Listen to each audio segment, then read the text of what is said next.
Chapter 3 Quizzes in the Dark. Wingo successfully landed in Tunisia and got off his plane. That wasn't too bad, he said. He continued into the streets and started following the route Boost gave him. Boost, if you're hearing this, I landed in Tunisia, Wingo radioed. Good for you, said Boost. I made it into Italy safely with the others. Perfect, said Wingo. I'm now following that route you gave me. We're following ours too, Boost replied. Let me know if you find anything. Got it, said Wingo.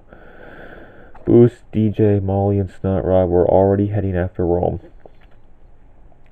We should head to the Colosseum, see if there's anything in there, said Boost. That's what the route says, added DJ.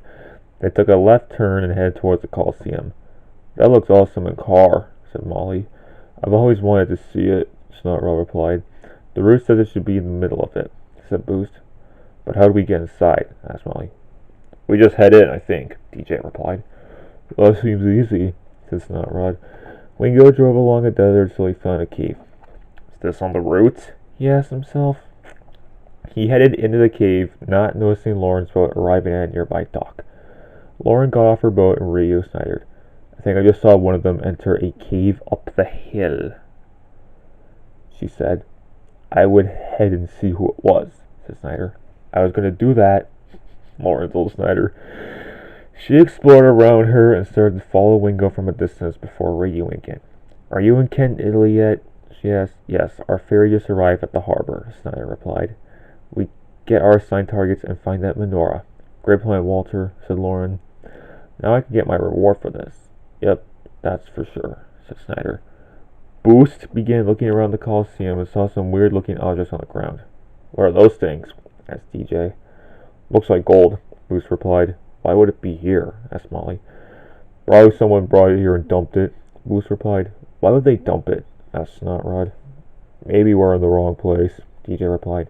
DJ's right, we're in the wrong place, said Boost. We should be at the temple in Passus. That's still up. Snotrod managed to ask before sneezing. We have to go over there and find out, Boost replied. I just hope Wingo's okay. Wingo continued through the cave and found an entrance to be blocked. How do I open this? He asked himself. He looked around some statues. Do I have to push in one to get this open? And he said. Wingo drove around and pushed one statue in the wall. The entrance started to open, but stopped when it was open a crack. I can't fit through that, said Wingo. He drove to the other statue and pushed it in. The entrance didn't open very much, and Wingo still couldn't fit through it. My spoiler is too big, he said. Wingo moved to the first statue to the left and the second to the right. The entrance opened more, and it looked open enough. I could fit through that, said Wingo. He drove to the entrance and barely managed to squeeze through. What do I have now? He asked. The room he had stumbled into looked completely empty, aside from liquids running down the walls. Wingo drove up where the liquid started and turned on its exhaust. The green flame ran through the trail and lit up the middle parts to reveal the menorah on the floor. But what does this mean? Wingo asked. He continued into the next area, which had a dirt path with tire marks on it. Wow, this must be where they carried the menorah after they got it, Wingo said. And now I have to find it and bring it to the others in Italy. Snyder and Kent arrived in Italy and began to track down the others. Is Lauren in position? Asked Kent. I'll radio her.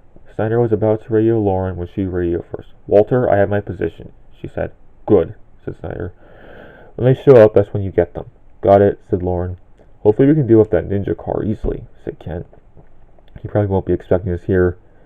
If he is here. Kent. What do you mean? Asked Snyder. He could be in Tunisia with another one of them, Kent replied. Okay, said Snyder. He should have no chance against Lauren. You're right. Lauren is pretty tough, said Kent. That's why I hired her, if she can take on anyone and anything, said Snyder. The menorah should be in the remains of the temple Passus, said Boost. How long till we get there? Asked DJ. Hopefully not too long, Boost replied. Do we have a plan if Snyder gets there first? Asked Molly. Try to lure her away so we can grab the menorah before he does, said Boost. DJ, put on Higher Love by Steve Minwood for them to relax. This should help kill the mood, he said. You're right. This was nice, said Snotrod. So how did the Passus get destroyed? asked DJ. Probably from the ransacking of the temple, Boost replied. Yeah, from the very first king of Visigoths, Molly added. What exactly did he want? Asked Snotrod after getting out another sneeze. I honestly have no idea, Boost replied. But he was responsible for sacking the temple, DJ added. We should find somewhere to camp for the night, said Boost. Yeah, it's getting dark, Molly replied. We should lay here in the alley, said DJ. It'd be much easier than looking for a hotel, Boost added. Four of them turned right into the alley next to them and went to sleep after finding a hiding spot. Wingo followed his path to the outside of the cave where it split into two directions. Which way do I go? He asked himself. He took the left path so that led to a bottomless pit. Not this way, he said. Wingo painted a green line going down that path and then a red line for the other path. That should throw Snyder off, he said. He then saw an opening in the wall and drove into it. I'll camp here for the night, he said. Wingo then fell asleep soon after that. When he woke up the next morning, he went out to the two arrows he painted. Oh yeah, I painted the red arrow so I wouldn't get lost, he reminded himself. He then headed down the good trail and found another door. Oh no, he said. How am I going to get past this? Wingo tried looking for another way around, but found a riddle to open the door instead. Where do I input this? Asked Wingo. He drove over to the door and tried to make the riddle out before he gave up and cut through the door with his exhaust pipe. This caused the door to burn to a crisp. That'll do, Wingo told himself. He continued through the burnt door. Can I just find the menorah? He said.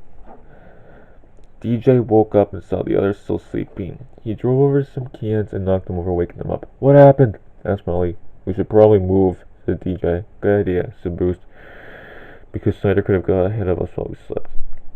You're right, that's possible, said Molly. What if he has Wingo? Asked Snotrod. I'm sure Wingo is fine, said DJ.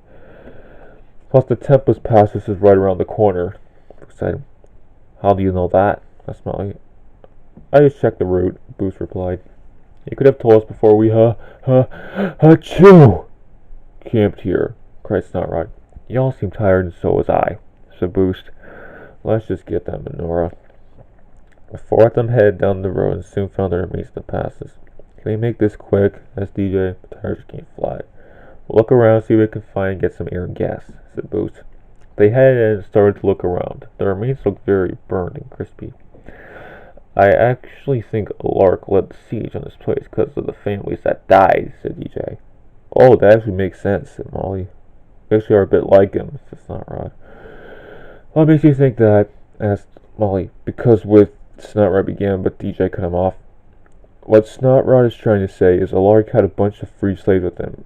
He said, oh, right. And with Boost, we have one freed slave, said Molly. Exactly. And with Snyder trying to beat us with Menorah, began Boost, he's trying to avenge me and the others. We have ourselves in a hole, said Snotrod. That is true, said Molly. I'm curious, why would Alark do that stuff? He was regarded as a Stilicho supporter, so they refused him moving with his henchmen, Molly replied. Exactamundo, said Boost. So he got mad and led the whole siege, and the menorah was supposedly moved to here, DJ added. Yeah, said Molly. Wingo continued down the trail till he found another Dodge Challenger a few feet around a corner. Snyder, he muttered under his breath. He took cover and watched as the car continued forward. He's going the way I need to go, said Wingo. He then moved forward, taking a hover behind another object. The Challenger then went down a slope and out of sight. I must see where he's going, Wingo told himself. He followed the Challenger up to another puzzle. I should take this car out. Wingo crept up to the Challenger and side bashed it into a wall, causing it to get damaged very badly. Wingo sighed out of relief. I was too close, he said. He drove on a bunch of tiles that were to be driven in a certain order, else Wingo would get destroyed. After he successfully got them, a ramp formed in the ground. Where does this lead to? He asked himself. He drove down the ramp and came to a large room. This is beautiful, he said. Wingo started analyzing the writings on the walls and was able to put the whole thing together. So, there were a bunch of slaves with Alark, he said. I did the same thing that he did. Wingo then saw the exit to the room and drove over it.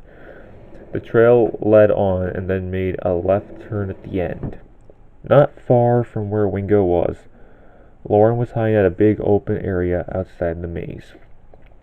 Easy, boys, she said to the henchman. We need to wait for the team that was sent here. She drove to make sure everyone was waiting for Wingo to come up to them. Okay. Once you see them, radio me, said Lauren. Got it, said one of the challengers. I would drive around and see which entrance he came from, Lauren told them. Molly drove up to Boost. Are you sure the menorah is here? She asked. Yes, Boost replied. Because we can't seem to find it anywhere, said Molly. Guys, said Snotrod. What? Asked the others. I found a secret entrance, Snotrod replied. Where? Asked Boost. Snotrod sneezed out, follow me. Molly, Boost, and DJ followed Snotrod up to a ramp built in the ground. I did not see that earlier, said Molly. I drove on a switch and opened it, said Snotrod. That's incredible, though, added DJ. We should probably go in there, said Boost. That's a good idea, but one of us should wait up here in case we hear from Wingo, DJ remarked. I'll stay up here, said Molly. But if Snyder catches you up here, asked Snotrod. I saw a spot a few feet from here, Molly replied. Good, you get in there and let us know if Snyder shows up, said Boost. On it, said Molly.